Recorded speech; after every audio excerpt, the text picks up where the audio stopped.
Vengo anche a Cittafiera, 5 minuti però, non pretendete tanto che ho di tornare a ore.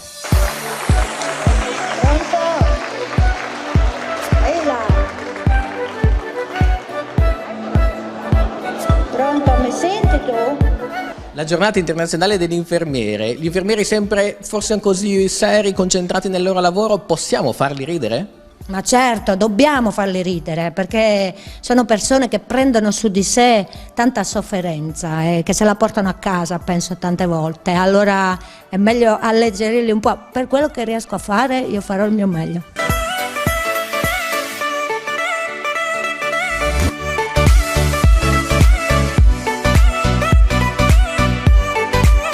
Sì, pronti, siamo pronti fra un'attività e l'altra. Io sono una infermiera molto indaffaratissima, allora mi hanno detto vieni anche a Cittafiera.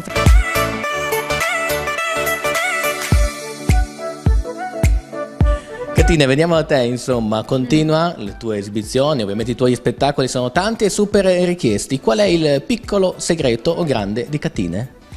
Non c'è segreto, io racconto la mia vita, quello che mi succede ogni giorno, con la lingua friulana, col popolo friulano, con tutti i miei viaggi verso la Basilicata, tutta la vita diventa teatro e il teatro certe volte, le cose inventate nel teatro si trasformano in episodi veri, si avverano, quindi la mia vita è intrecciata col teatro.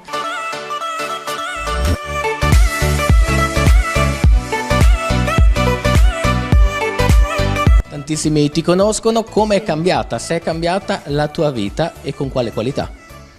Sicuramente è migliorata la mia vita, perché prima mi alzavo per esempio alle 6 del mattino e macinavo fino alla sera perché il bar è impegnativo, poi ero anche titolare del bar e quindi diciamo facevo proprio la vita di una vera friulana.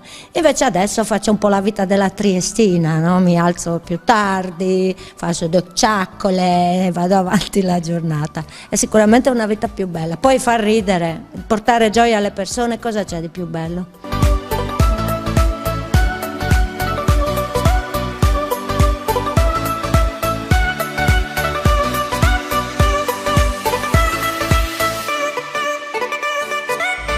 Una battuta veloce, facciamo ridere tutti i lettori del Messaggero Veneto che spesso leggono notizie troppo seriose.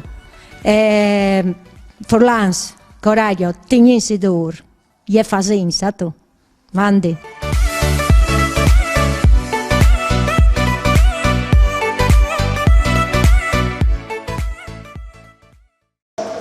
Sì, ma a me mi ha aiutato tanto anche quando ho fatto il corso di infermiera, mi ha aiutato anche Michele Mirabella, e Luciano Onder. Io sono partita avvantaggiata per la infermiera. Io e Luciano Onder era il mio idolo, no, voi è stata una giornata veramente full parkour, veramente full parkour. E dopo sembrava un manicomio. Allora, c'è la di chirurgia. Il chirurgia era come se era fatto a medicina. Trasposdiamo mettuto, voleva sapere. Ma la vita di solito, metti 5, si sposta. No, ma vuoi sapere precisamente il trasposdiamo mettuto. Poi sono gli aveva già rotto dai pochi, 100%, perché aveva di gioiello. Ti giuri, morista? Sì, e mi tormentava finché non io non mi ha promesso il 10% sulla Vergine. Io darei.